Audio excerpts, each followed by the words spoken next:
Meu prado é um coração desperto, e os paraísos todos desfeitos. Os velhos mitos foram vendidos tão barato que eu nem acredito. Eu nem acredito que aquele garoto que ia salvar o mundo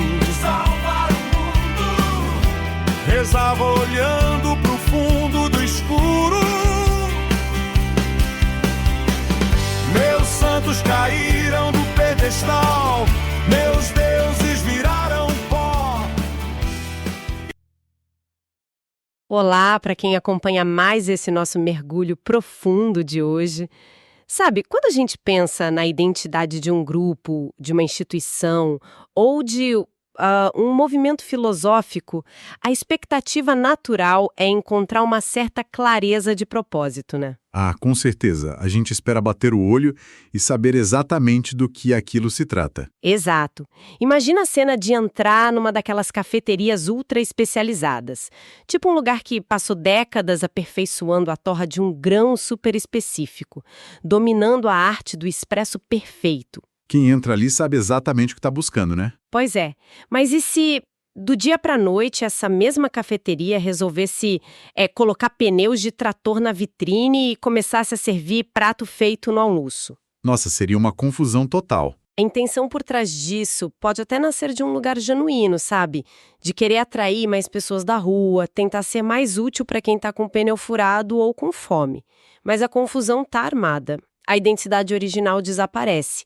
E, de repente, quem procura o melhor café da cidade já não sabe mais se aquele é o lugar certo.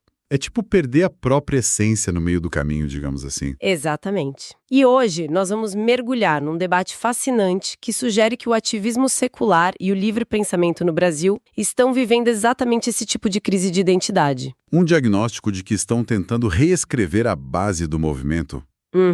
Mas antes de a gente entrar de cabeça no ensaio principal, eu tenho alguns recados super importantes do curador e autor dos textos maravilhosos que vamos explorar hoje, que é o Dr. Jorge Guerra Pires, PhD. Ah, os materiais dele são sempre muito densos, muito bons. Muito. E uma dica rápida para quem nos escuta através do Spotify. Vale muito a pena configurar o aplicativo para baixar os áudios automaticamente ou colocar o nosso conteúdo nos favoritos. Assim, tudo toca em sequência na linha do tempo. É bem mais prático. Sim, e como alternativa para quem prefere vídeo, todo o conteúdo também vai automaticamente para o canal do YouTube, que é Jorge Guerra Pires, PhD. Dá para acompanhar por lá também. E ele tem novidades publicadas recentemente, né? Tem sim vários lançamentos incríveis na Amazon, tanto na versão impressa com a entrega Prime gratuita, quanto no Kindle, que fica disponível na mesma hora. Quais são os títulos que a gente pode destacar hoje? Olha, temos o Seria a Bíblia um Livro Científico, Estudos Bíblicos para Ateus 2, e também o Gibíblia, A Fábrica de Absurdos, que é o livro 1, mas o grande lançamento atual é o Paradoxo de Einstein, Ciência, Ética e o Deus Cósmico. Esse do Paradoxo de Einstein me chamou muito a atenção. É fascinante, né? Porque ele vai muito além da figura do Einstein.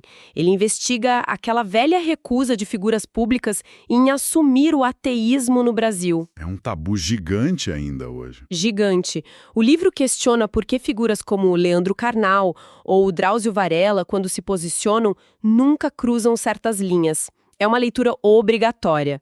E a dica de ouro para nossa audiência, há versões em audiolivro com mais de 10 horas e 3 vozes diferentes no Google Play e Google Books. Audiolivro é uma revolução, né?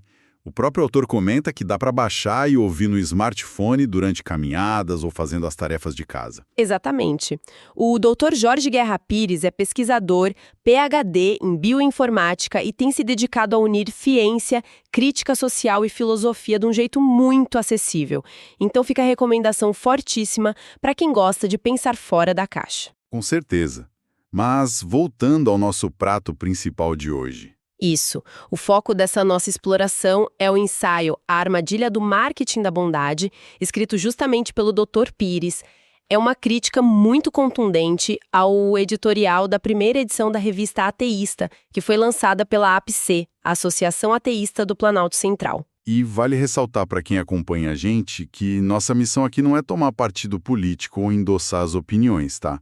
Vamos analisar as duas perspectivas com total imparcialidade, só dissecando os argumentos táticos de ambos os lados. Perfeito. É uma análise das engrenagens do debate. Então, vamos destrinchar a lógica desse editorial primeiro. O texto do Matheus Furtado, lá na revista Ateísta, defende o abandono de uma identidade negativa. Que seria apenas o fato de não acreditar em deuses, né? Isso.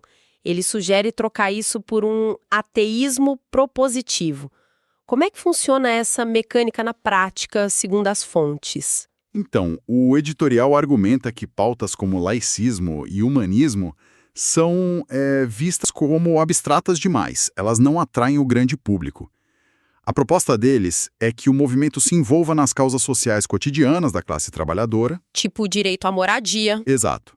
Apoiar coletivos periféricos contra o racismo, causas LGBTQIA+, e também dar apoio a vítimas de violência do Estado, como as Mães de Maio. É uma tentativa de criar uma aliança antifascista, mostrando uma identidade de solidariedade, certo? Essa é a ideia.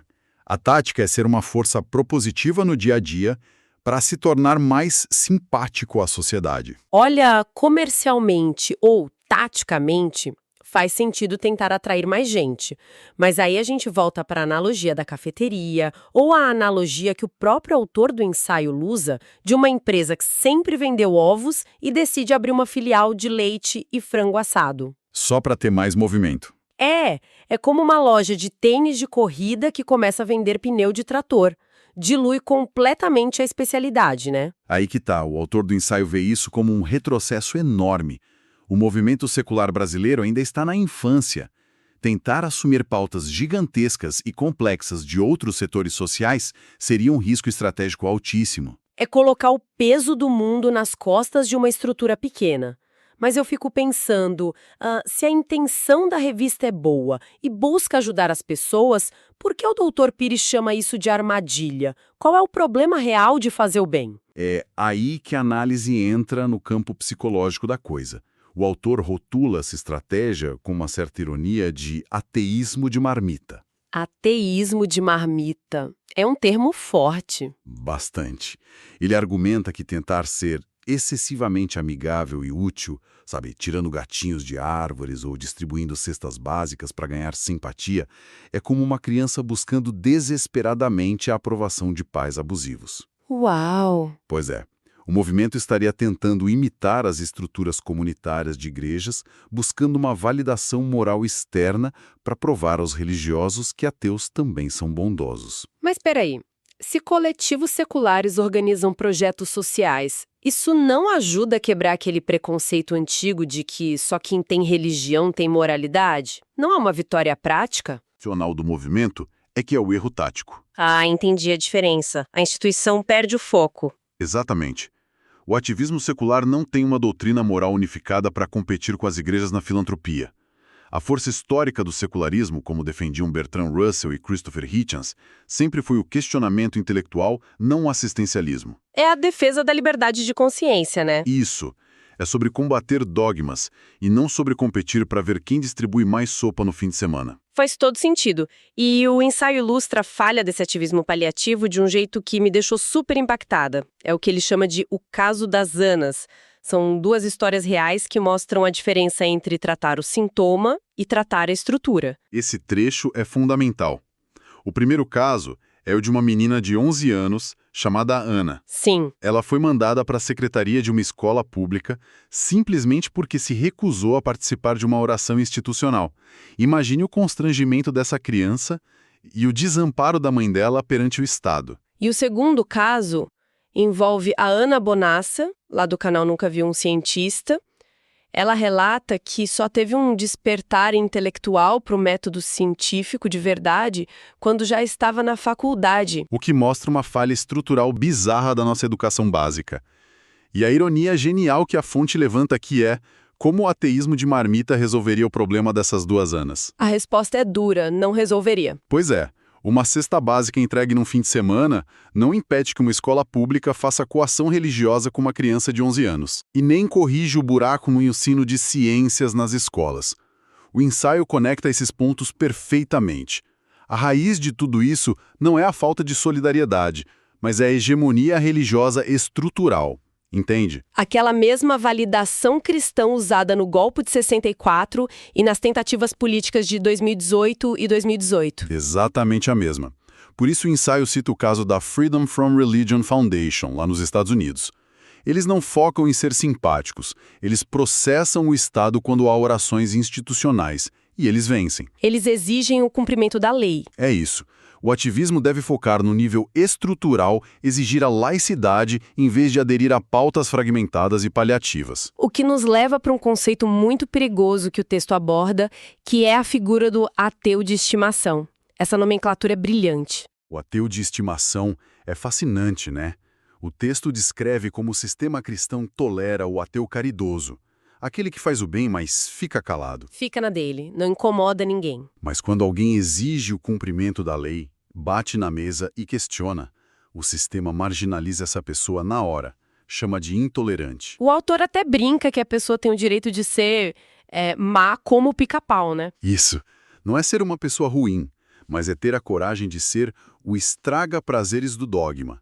Recusar essa necessidade de ser fofinho o tempo todo. E tentar ser palatável o tempo todo gera um efeito colateral trágico que o ensaio chama de síndrome do pai da criança, que é aquela vontade de reescrever a própria história do movimento, apagando quem veio antes. É uma crítica direta a um trecho do editorial da AEP.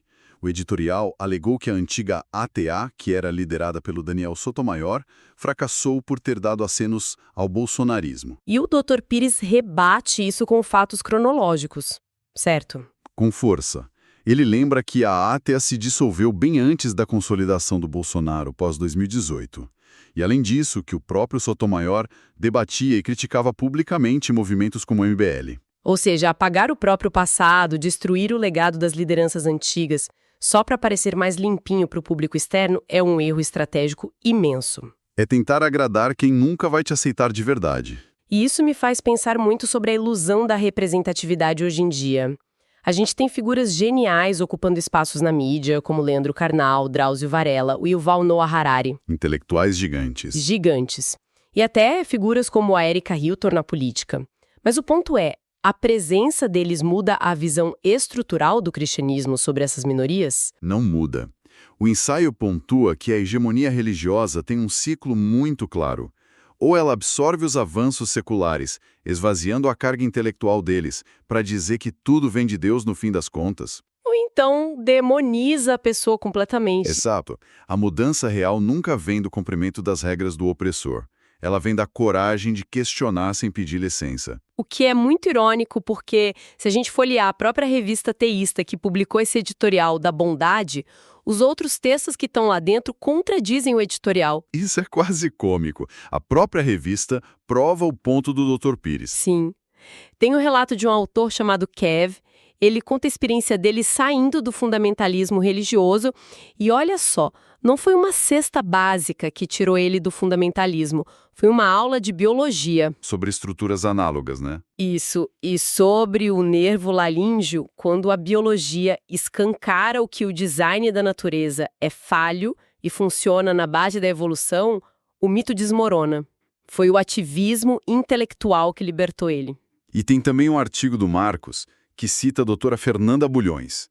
Ela discute como a filosofia e o racionalismo destronaram o mito lá na Grécia Antiga. O questionamento duro sempre foi a chave.